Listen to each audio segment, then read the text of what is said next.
ખ્રિસ્તમાં વાલા ભાઈઓ અને બહેનો, ફરીને એકવાર આજના વિડીયોમાં આપનું હાર્દિક સ્વાગત કરું છું. અને આપણે શું તમે પ્રભુ ઈસુ ખ્રિસ્તના શિષ્યો છે એ સંબંધીની સિરીઝ જોઈ રહ્યા છે. ગયા વિડીયોમાં પણ આપણે એ વાત જોઈ હતી અને એમાં આપણે બે બાબતો જોઈ ગયા હતા. પહેલું, શિષ્યપણાની વ્યાખ્યા. શિષ્ય એ શીખનાર છે અને સખત મહેનત કરનાર છે, એ સંબંધી જોયું હતું. શિષ્યનો ઉદ્દેશ એ ગુરુ સરખો બને છે, એની વાત આપણે જોઈ હતી. શિષ્યપણાના લક્ષણો જોયા હતા જે પ્રભુ ઈસુ ખ્રિસ્તના વચનમાં રહેશે. બીજું, એ બીજા વિશ્વાસી ભાઈને, અન્ય લોકોને પ્રેમ કરે છે, એ વાત આપણે જોઈ હતી. અને ત્રીજું એ જોઈને આપણે બંધ કર્યું હતું કે શિષ્ય એ પ્રભુને માટે ઘણા બધા ફળ લાવે છે, એટલે બીજાઓને પણ શિષ્ય બનાવે છે. આજે બીજી આપણે 3 બાબતો જોવા માંગીએ છીએ અને આમાં શિષ્યપણાની કિંમત, ધ કોસ્ટ ઓફ ડિસાઇપલ, એટલે પ્રભુનો શિષ્ય છે એ હંમેશા કિંમત ચૂકવવા માટે એ તૈયાર રહેશે એમાં. અને કિંમત ચૂકવવા માટે આપણે 2 થી 3 બાબતો પણ જોવા માંગીએ છીએ કે કઈ રીતે એને કિંમત ચૂકવવાની હોય છે. તો એના જીવનમાં સર્વપ્રથમ સ્થાન એ પ્રભુ ઈસુ ખ્રિસ્ત છે. ખ્રિસ્ત સર્વમાં પ્રથમ સ્થાન આપે છે. લુક 14મો અધ્યાય 25 અને 26 કલમમાં તમે જુઓ તો કે છે, જો કોઈ મારી પાસે આવે તો પોતાના માનો, બાપનો, પત્નીનો, છોકરાઓનો, ભાઈઓનો તથા બહેનોનો, હા પોતાના જીવનો પણ દ્વેષ કરે છે, અને જો એ દ્વેષ નથી કરતો આ બધી બાબતોનો, તો તે મારો શિષ્ય થઈ શકતો નથી. માટે શિષ્ય થવાને માટે ખ્રિસ્ત બધા કરતાં પ્રથમ સ્થાને હોવા જોઈએ. એ આપણા દરેક કુટુંબ કરતાં એને પ્રથમ સ્થાન આપવું જોઈએ. અહીંયા પ્રથમ સ્થાન એટલે એવું નહીં કે દરેક આપણા કુટુંબીજનોને છોડી દેવાની વાત નથી, પણ માંથી 10 અને 17માં લખ્યું છે સર્વપ્રથમ સ્થાન ખ્રિસ્તને આપવું. તો એ કે છે, મારા કરતાં જે પિતા અથવા મા પર વધતો પ્રેમ કરે છે તે મારે યોગ્ય નથી, અને દીકરા કે દીકરી પર જે મારા કરતાં વધતો પ્રેમ કરે છે તે મારો યોગ્ય નથી. બધાને જ પ્રેમ કરવાની જરૂર છે. પ્રભુ શીખવે છે એ પ્રમાણે પણ સર્વપ્રથમ સ્થાન અને પ્રેમ કરવાની વાત એ તો પ્રભુ ઈસુ ખ્રિસ્તને છે. અને પ્રભુએ જ્યારે આપણે પસંદ કર્યા છે ત્યારે આપણે પ્રથમ સ્થાન એ પ્રભુને આપવું જોઈએ. લુક 9:23 પ્રમાણે શું કરવાનું છે? શિષ્યપણાની કઈ કિંમત છે ચૂકવવાની?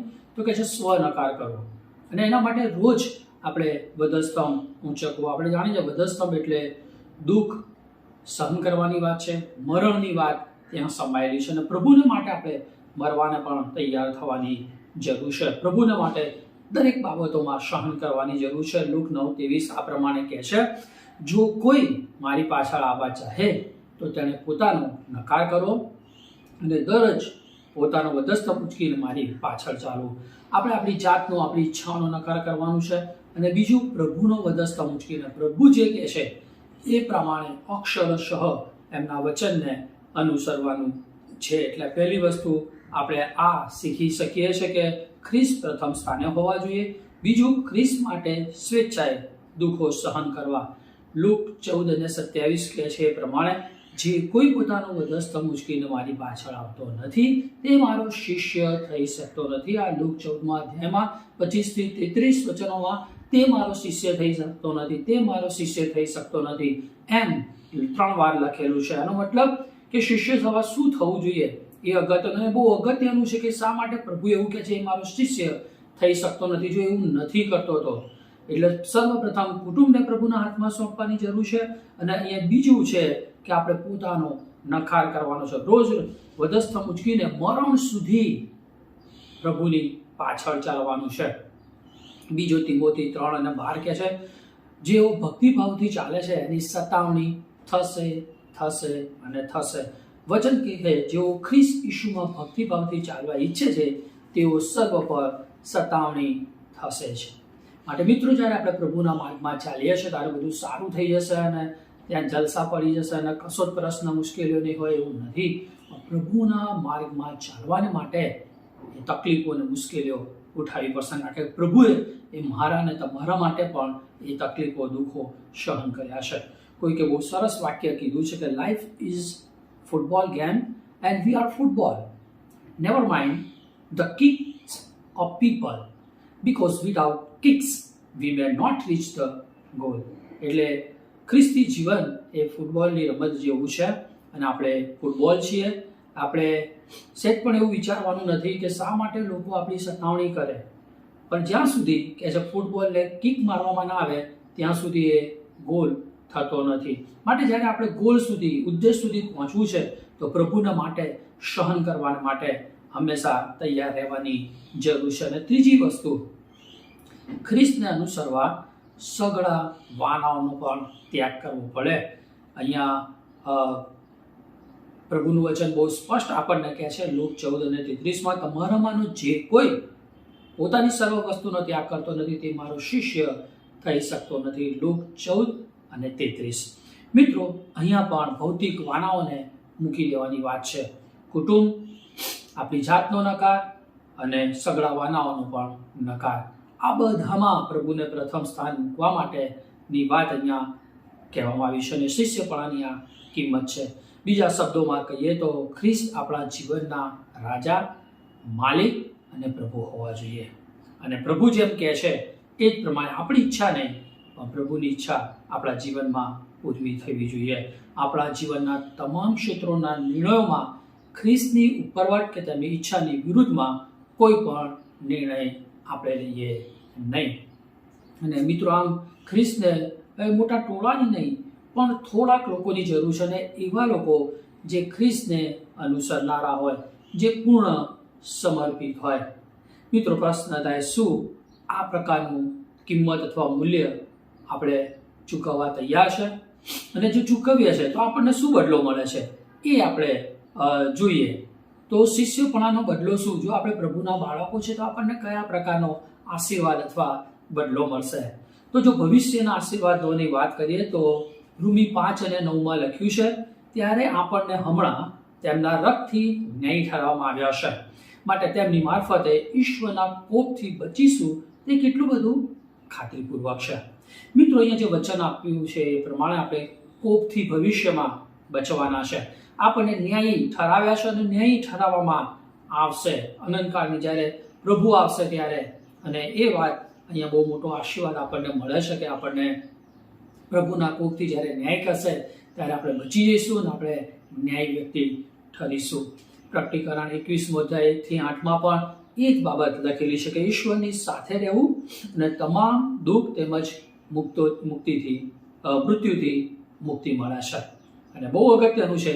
અને આ મહાન આશીર્વાદ એ ભવિષ્યમાં આપણને મળશે. આ તો ભવિષ્યની વાત થઈ. તો પછી વર્તમાનમાં મને તમને પ્રભુની પાછળ ચાલવાનો કયો આશીર્વાદ મળશે? તો યોહાન 14:27 લખ્યું છે, હું તમને શાંતિ આપીને જાઉં છું, મારી શાંતિ હું તમને આપું છું. જેમ જગત આપે છે તેમ હું તમને આપતો નથી. તમારા હૃદયોને વ્યાકુળ થવા ન દો અને બીવા પણ ન દો. મિત્રો, પ્રભુનું આ બહુ જ અજાયબ એવું ખાતરીદાયક વચન આપણને આપવામાં આવ્યું છે.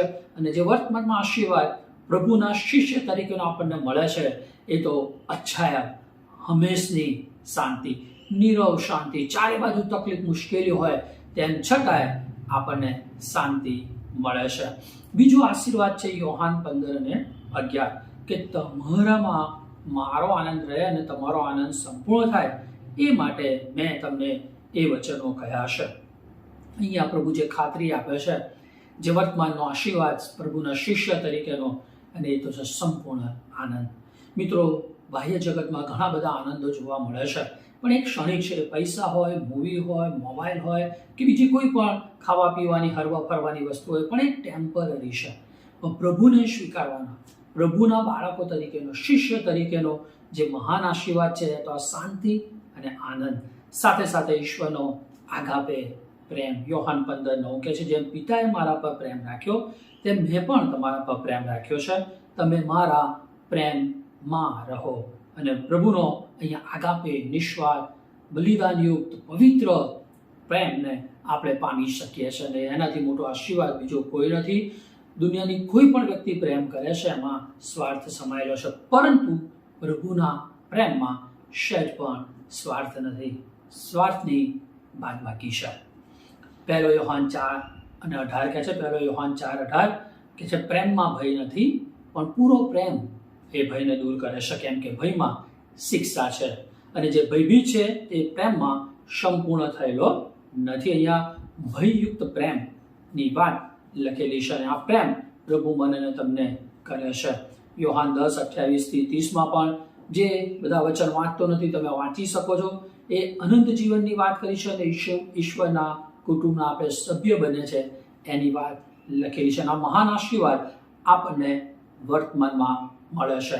અનંતકાળી જીવનની ખાતરી અને ઈશ્વરના કુટુંબના સભ્યો આપણે બની શકીએ છીએ જો આપણે ખ્રિસ્તના સાચા શિષ્યો છીએ અથવા થવા માંગીએ છીએ. જો છીએ તો પ્રભુની સ્તુતિ થાવ, પણ જો હજી સુધી નથી એની શરૂઆત કરવા માંગીએ છીએ તો કેવી રીતે કરવી એ પણ આપણને એના એ પ્રશ્નનો જવાબ પણ આપણને માથી 28મો અધ્યાય 18-20 મળે છે કે કેવી રીતે શિષ્યપણાની શરૂઆત કરવી જોઈએ. તો એ છેલ્લો પોઈન્ટ મારો છે તો બાપ્તિસ્મા પામવા દ્વારા. હું શારીરિક પેલો જે પાણીમાં બાપ્તિસ્માની જ વાત નથી કરતો, પણ આપણે જોઈએ કે કયા બાપ્તિસ્માની. તો માથી 28:19 કહે છે, એ માટે તમે જઈને સર્વ દેશનાઓને શિષ્ય કરો, પિતા તથા પુત્ર તથા પવિત્ર આત્માને નામે તેઓને બાપ્તિસ્મા આપતા જાઓ. મિત્રો, શિષ્યપણાનો હેતુને આપણે યાદ રાખીએ કે ખ્રિસ્તના જેવા બનવું. ફરીથી કહીશ, શિષ્યપણાનો મૂળભૂત હેતુ ખ્રિસ્તના જેવું. અને ખ્રિસ્ત પવિત્ર અને પાપ વગરના હતા તેમ આપણે પણ થવાની જરૂર છે અને તે માટે બાપ્તિસ્મા એ અગત્યનું છે. કેમ? તમારી સાથે તમે પ્રેરિતોનો કૃત્ય 22મો અધ્યાય અને 16મું વચન ભણશો. ત્યાં અનાનિયા પાઉલને શું કહે છે? હવે તું કેમ ઢીલ કરે છે? ઉઠ અને તેમના નામની પ્રાર્થના કરીને બાપ્તિસ્મા લે અને તારા પાપ ધોઈ નાખ. અહીંયા પ્રભુ ઈસુ ખ્રિસ્તનું રક્ત એ પાપને ધોઈ નાખે છે. એટલે ખ્રિસ્તમાં બાપ્તિસ્મા લેવાની વાત છે.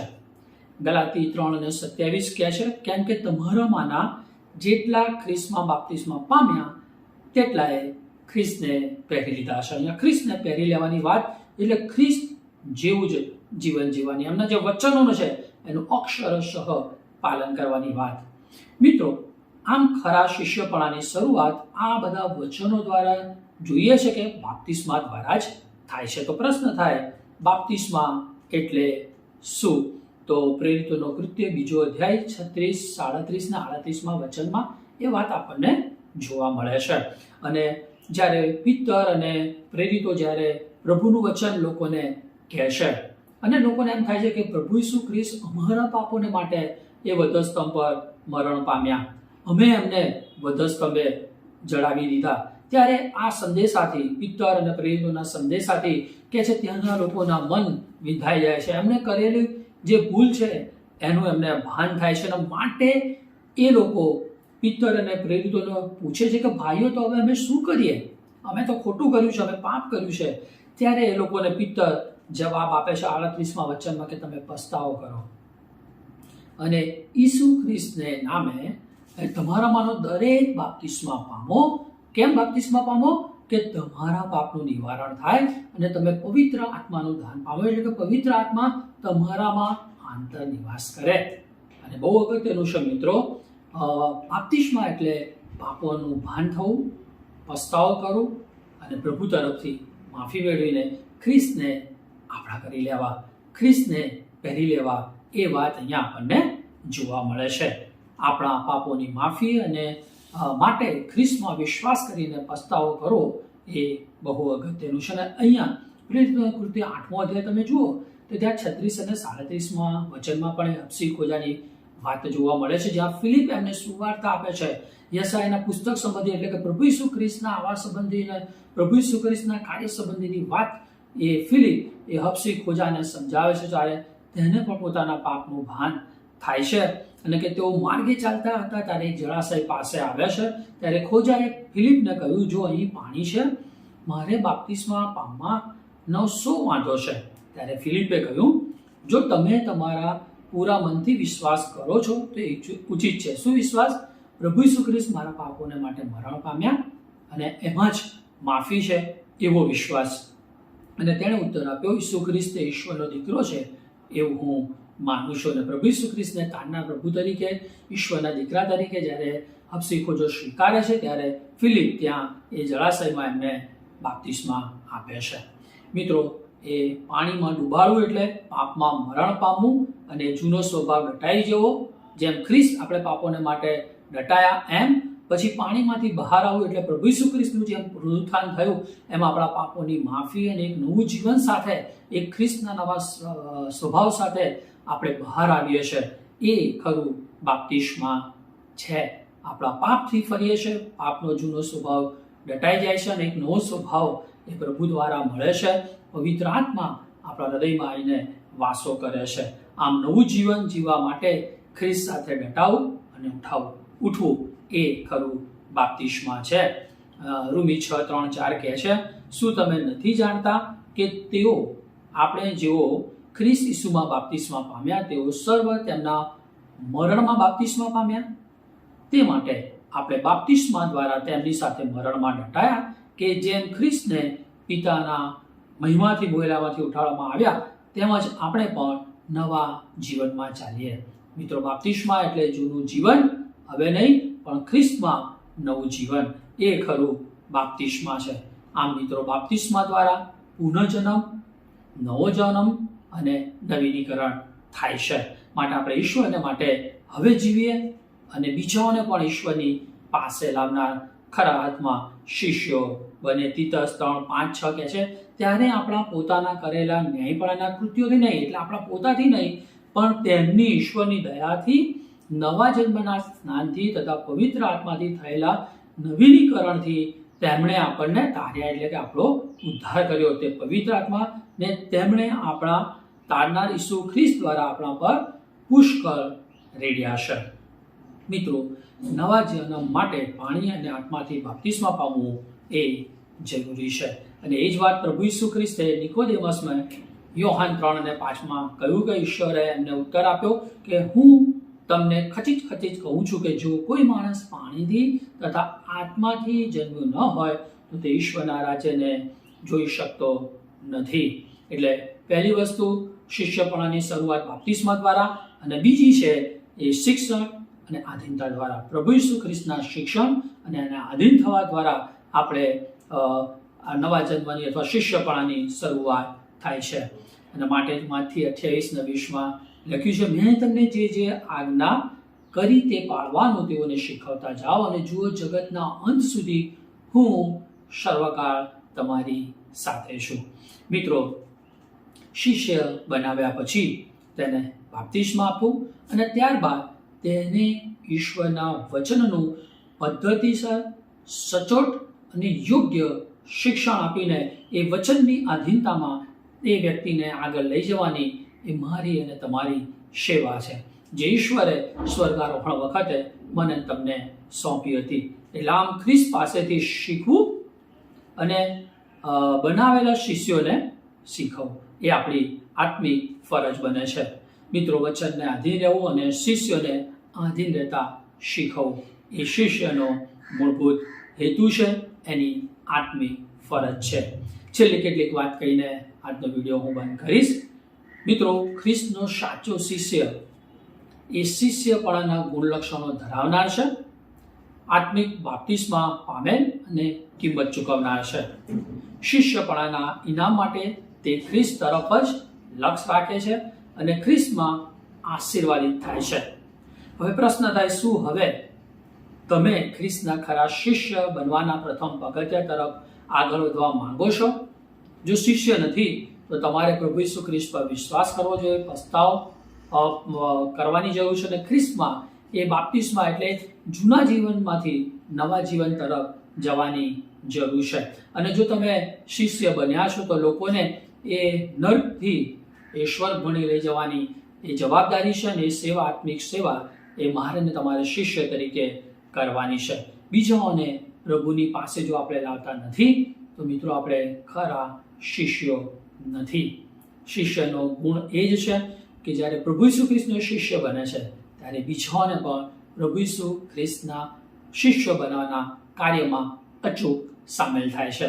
કારણ કે પ્રભુનો મહાન અને જે છેલ્લે ફરમાન હતું, બરાબર છે, કમાન્ડ હતી, એ જ હતી કે તમે બીજાઓને શિષ્ય બનાવો.